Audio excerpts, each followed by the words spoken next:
to bring in Natalia Rachel. Natalia is a trauma recovery expert. Natalia, thanks for waiting. Thanks for your time this evening on what's a very difficult day for Sydney.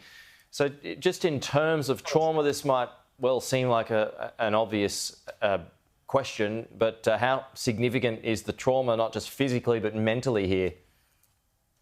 This is a collective trauma for so many people that were involved in today's tragedy. And it's something that we need to make space as a community to support healing, which does not have a specific timeline. No, and I imagine someone might not know if they are suffering mentally, and problems could emerge way off in the distance, right?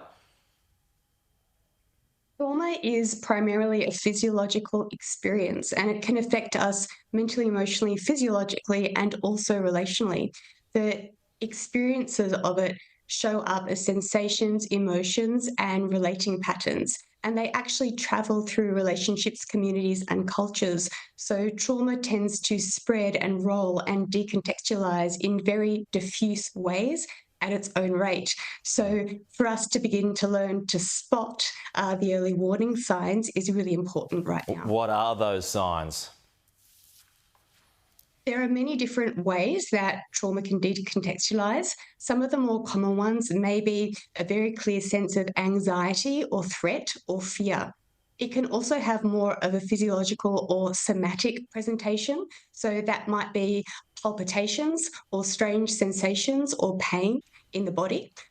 Also sweats, insomnia, nightmares, and for some people, regression, so flashbacks, reliving the experience.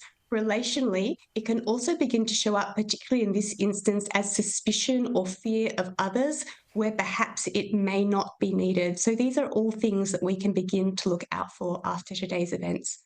And what do you do in terms of treatment? Most important things to understand about trauma is that trauma is not the past experience or event itself. It's the way we are altered from the experience.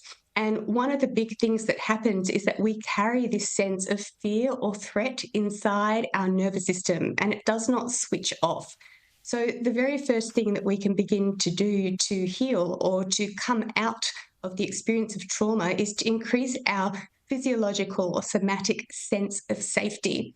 The second thing that's really important to understand is that in the midst of trauma, when we are living through it, we are alone with it. And it's really important in order to heal that we feel connected and expressed. So making space to allow survivors and bystanders and anybody affected, a few notches away, to be able to share how they're feeling in a safe, non-judgmental, compassionate and validating environment. Okay, and it goes without saying, folks, that if you need any help, there are many different places and outlets available. Lifeline is among them.